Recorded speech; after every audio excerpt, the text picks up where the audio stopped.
Hi guys, how are you all today morning? Good morning. Today is 21st October 2023. My name is T.S.V. Raghavan and I live in Chennai, Tamil Nadu, India. This is my spiritual vlog on YouTube. Hardan, Hardan, Hardan, Haribol, TRSV, Nectar, NECTAR, Nectar.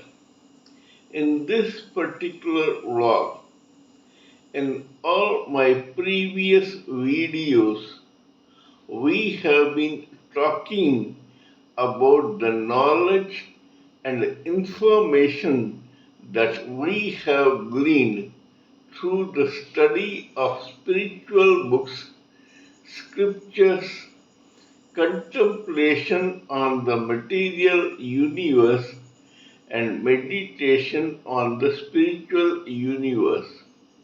This particular video in this vlog is no exception to that rule. In fact, it is a mere continuation of all that we have been doing in all my previous videos. Kindly subscribe to this vlog and press the bell icon so that I may keep reminding you of all my present, previous and future videos. So let us continue with the topic for discussion for today's video.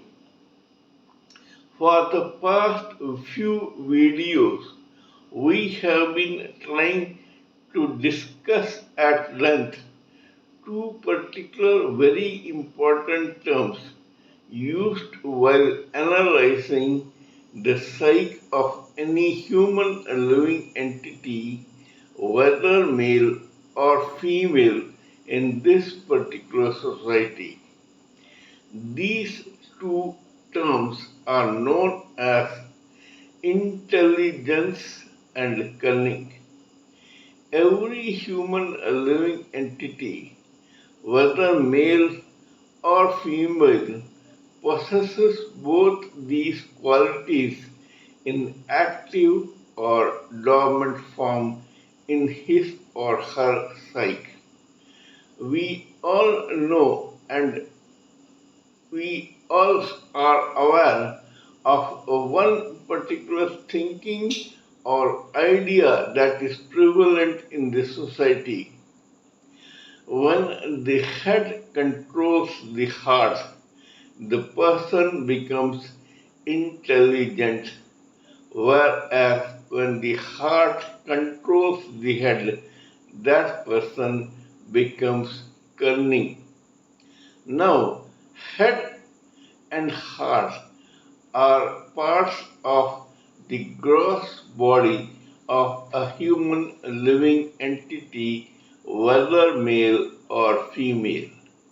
This gross body forms the fourth layer of the four layers that envelop the spirit soul of a human living entity, whether male or female. Hence, when we talk about the head controlling the heart or the heart controlling the head, then accordingly intelligence and cunning are got through the parameters of this gross body alone.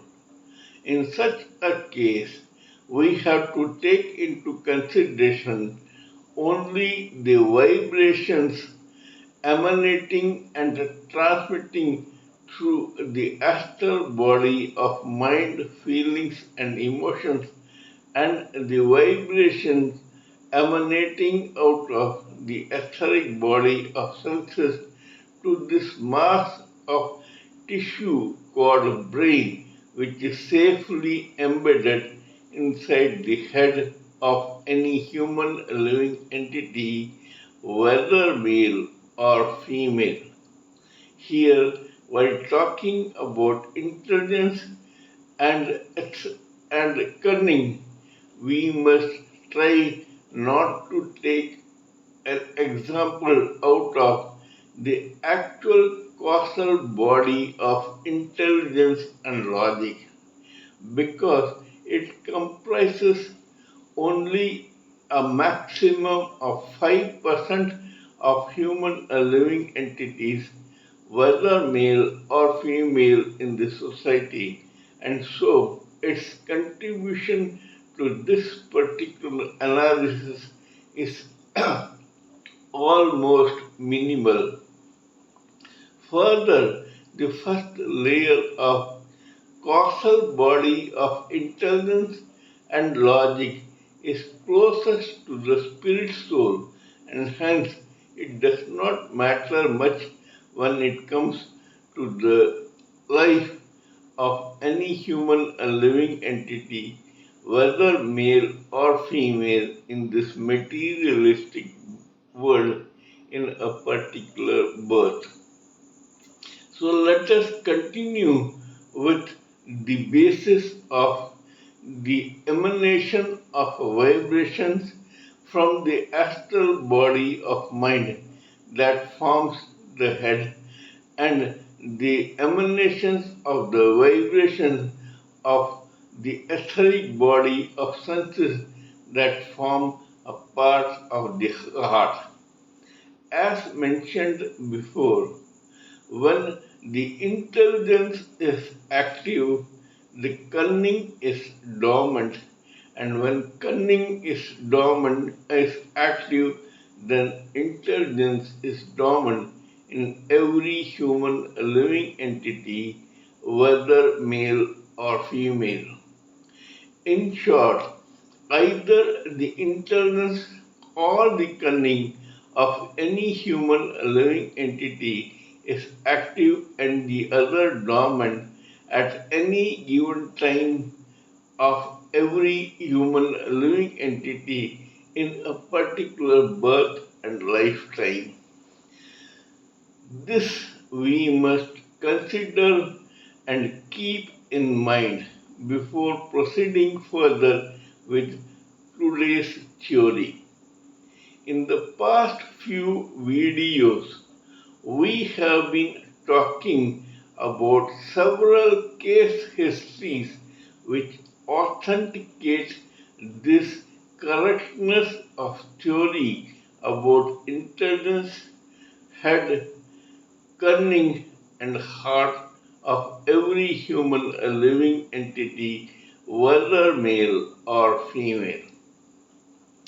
Today we shall start talking about another such case history to authenticate this particular theory better and for the knowledge, understanding, and experience of every viewer of this video.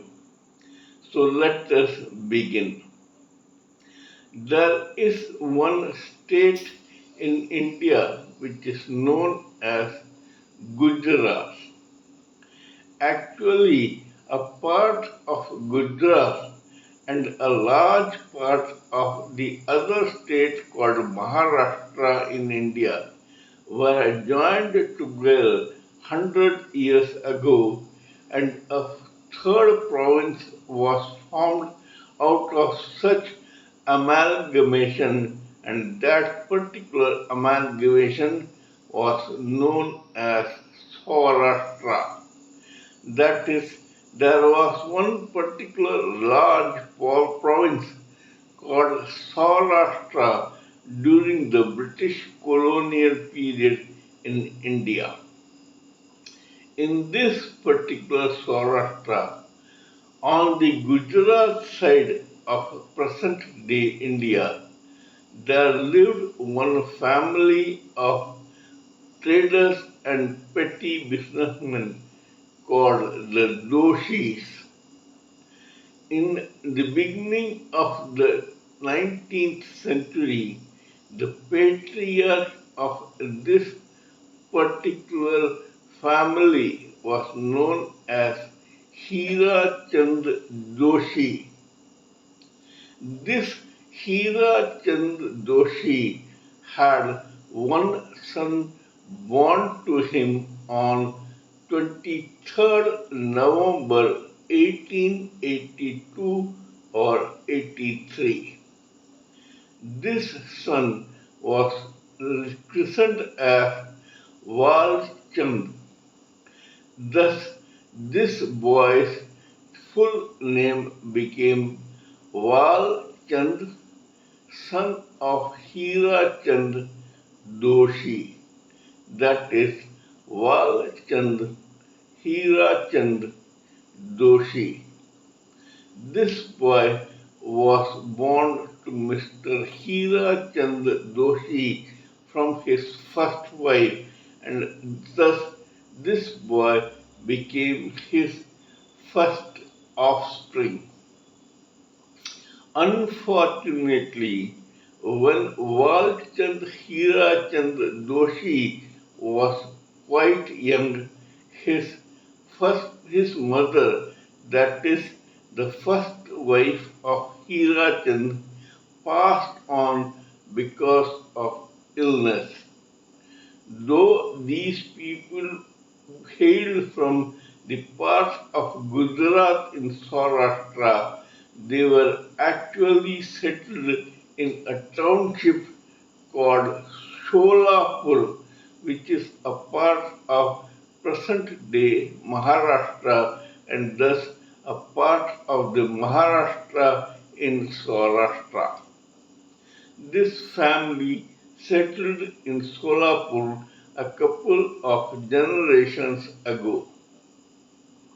Now, Hirachand's first wife was no more. This guy got married again. When he got married, he begot three more sons. They were known as Daulatchand, Roopchand, and Ratanchand. That is, Roopchand, Daulatchand, and Ratanchand became the step-brothers of the eldest Walchand. This did not in any way make any effect in the lives of all these people, more so because of what we are going to learn when we take a detour here. It seems that in this family, everyone had his or her head firmly placed on his or her respective shoulders, and so their head ruled their heart. The love and affection for Walchand was not in no way affected because of the arrival of his own stepmother and stepbrothers. In other words, Hirachand and his second wife loved Walchand like he was their own son. This particular love and affection percolated down into the love and affection between Walchand and his three stepbrothers, namely Roopchand, Daulatchand, and Ratanchand. Now, after some time, unfortunately, even the father, Mr. Hirachand, expired. By that time, the first son, Walchand, was already either in his late teens or early 20s. It is the case history of this Walchand Hirachand Doshi that we are going to talk in this particular case history. Walchand's younger brothers were very young. One was hardly 8 or 10, the other even younger, and probably the third was not even 2 or 3 when their father expired. Walchand took the responsibility of running this family and business on his strong shoulders in place of his own father. This shows this boy's intelligence and nobility. This guy had a very keen business acumen and an extremely enterprising nature. Though his father had been just a petty businessman, this guy started indulging in greenfield in the commerce world of India. He began dabbling in various types of businesses to succeed in business and commerce in India. In that process, he came in touch with the erstwhile British government and he started working along with the British government. This guy was also in the meantime interested in politics, as a result of which he joined Dr. Annie Besant of Britain and helped her form the Congress Party in India. This guy was a businessman who had taken charge of bringing up not only his own family but also his own stepbrothers, Roopchand, Daulachand, and Ratanchand. Because of his keen intelligence, enterprising nature, determination to succeed, and extraordinary hard work and vision, this guy began dabbling in railways, shipping industry, airways, confectionery, sugar industries, paper, cement, engineering parts, etc. Everything that was in demand in India at that time. This guy began making money hand over fist by the time he was in his early 20s or mid 20s. This man was extremely intelligent just because his fertile brain, which was embedded in his own head, ruled his own heart. Eventually, this guy also got married, but that did not deter him from concentrating on his own business. He launched the Sindhya Navigation Company, some railway contracts, some manufacturing units making railway carriage parts or engine parts, engineering companies which helped manufacture such instruments. Then he also launched on airways and an industry called Rawalgaon, which produced confectionery items which are still in vogue in India. because he was interested in sugar and sugarcane industry and farming.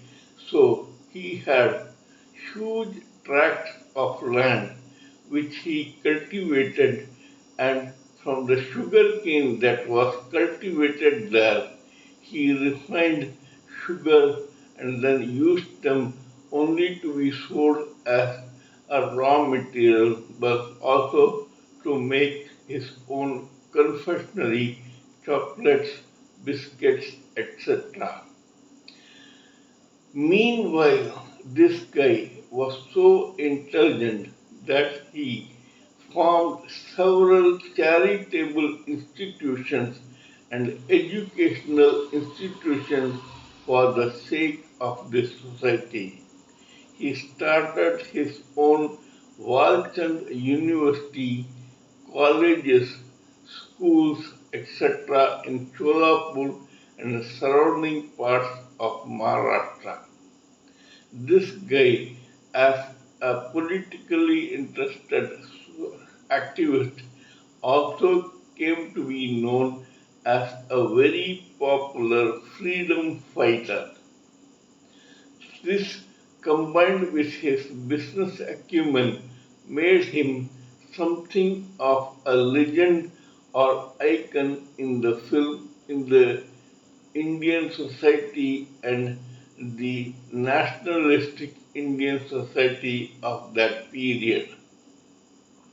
This guy was an astute businessman who was well respected not only in the markets but also in the general society, plus in the nationalist movement of India of that period. Though he worked along with the British government, still he retained his own nationalistic fervor to the chagrin of the Britishers and the delight of the Indian leaders of that time.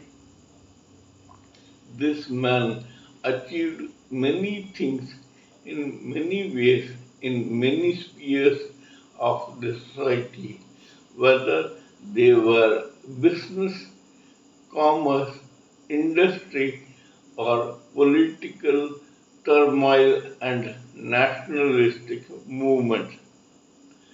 This multifaceted personality achieved so much in his own life that he became something of a legend and an icon in India even when he was alive. Mr. Walchand was such a hero that other businessmen and ambitious and determined young men during that period began emulating and supporting him so that they could also launch their own business industries and industry in this Indian society. This man had his own shipping company called the Sindhya Navigation Company. This guy was so intelligent that he was scared that some of his insurance, shipping, railway, and airway companies will, if not today, tomorrow be nationalized by the government. So he made it sure that though he was not a major shareholder of all his businesses, yet he will have the controlling authority to run all these businesses. This was appreciated by others who also invested in his several multifaceted businesses in airways, railways, shipping, confectionery, engineering, educational society, etc. Everywhere, Mr. Walchand Hirachand Doshi was a controlling authority.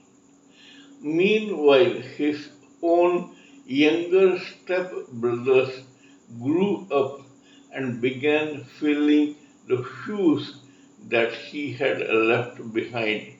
In other words, they succeeded their brother in running all these businesses equally intelligently and efficiently. This made Mr. Walchand expand to such an extent that after some time all the four brothers were masters of their own world in commerce, industry, and trading in India. These brothers, the other three, were far more educated and qualified than Mr. Walchand Hirachand, who did his schooling and graduation in Sholapur and Bombay. Unfortunately, Mr. Walchand Hirachand Doshi had to leave his post-graduation studies in the middle only to help his own father in his father's business when he was still a teenager or in his early 20s. But not so with the other three brothers who Walchand took care of and protected efficiently. This made those three brothers quite qualified and they could contribute to business along with the eldest brother in this market of Indian society. We must all take a leaf out of the lives of Mr. Walchand Hirachand Doshi to make us understand how to live our life like a mission in this world. Mr. Walchand Hirachand Doshi's father was not as affluent or successful as his own illustrious son was.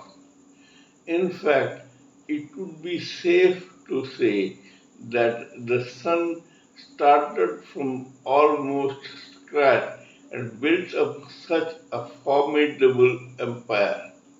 He also indulged in the automobile industry and he started a car brand called Fiat, which later became Premier Padmini, and later it manufactured not only small cars but also large cars called Premier 118 LE. In the late 70s of the 20th century and the early 80s of the 20th century, one particular takeover artist in the business world of India called Mr. Rama Prasad Goenka tried to take over the control of this premier Padmini factory. He went to the stock exchange and purchased several blocks of Premier 108 NE up to around 26% or so that he could have a control on the special resolutions passed in the board meetings. However, Mrs. Indira Gandhi was the Prime Minister of India by then, and Mr. Goenka was her own ally in politics. One lady called Mrs. Sarayu Doshi or Daftari approached Mrs. Indira Gandhi and told her about the machinations of Mr. Rama Prasad Goenka.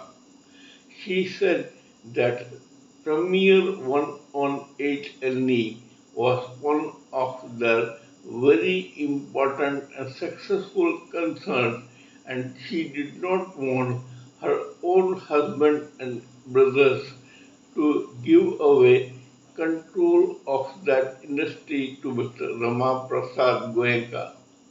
Mrs. Indira Gandhi went to such an extent that she took personal interest in this because Mr. Walchand Hirachand was a freedom fighter. She prevented Mr. Rama Prasad Goenka from taking over this premier 118 industry in the Walchand Hirachand world of business. This was one of the main branches of that empire of Mr. Walchand Hirachand. Hence, Mr. Rama Prasad Goenka was prevented by Mrs. Indira Gandhi from taking over this particular enterprise. Mr. Walchand had only one daughter. Both his sons had already died at a very young age. So, when this guy decided to retire after a stroke, he chose all his younger siblings to take over the complete industry from him to manage. Thus, Mr. Roopchand, Mr. Gulabchand, and Mr. Ratanchand took over the management of various arms of this particular business house, and they did so quite efficiently. They were very loyal and respectful to their own elder brother who had done so much for them. Mr. Walchand suffered from a stroke, and so he was forced to retire to a township in Gujarat, where he ultimately expired in the year 1952 or 53 in the month of April under the care of his own wife. Mr. Walton was so famous and he became such an icon and legend that a stamp in his name and with his own photo was released by the Indian government later on when India became independent of the colonial rule. Not only that, there is one complete township called Walchand Nagar in Maharashtra, India, even today. Further, there are several educational institutes with his name in them. They are universities, colleges, schools, educational institutions, charitable institutions, etc., efficiently run by his own siblings and their families, even today. Mr. Walton has provided an example for all those who are ambitious, determined, and hardworking and want to do contribute to this Indian society in their own way. He has served as an example to be emulated by all of them. Mr. Walchand Hirachand Doshi proved to the world how, when a person, a living entity, whether male or female, forces his own head on heart, his or her heart, then that person not only becomes intelligent but is able to achieve a lot in this world. If we are successful in the materialistic form to the saturation point, only then we can graduate to a spiritual life. Contemplation is done on material life, while meditation is done on the spiritual life. The ultimate aim of every human living entity is to first contemplate on his or her material world, achieve everything to saturation point in the material world, then get spiritual, start meditating, get self-realized, where ultimately he or she realizes his or her true self as a spirit soul and not as a living entity, then finally get liberated from this endless cycle of birth and death in this material world and ultimately get delivered as fully evolved, experienced, and matured spirit souls to the Supreme Personality of Godhead. This must be the aim of every one of us in life. It will make us all a success in this world as individual spirit souls. That is all I wanted to say in this particular case history about Mr. Walchand Hirachand Doshi. Kindly let me know what you think of my talk on this particular subject or case history. Please give me your own expert opinions, thoughts, ideas, and views so that I may blend everything together for the sake of this society. Before concluding, let me remind you that I am also a published author with Amazon Kindle and paperback.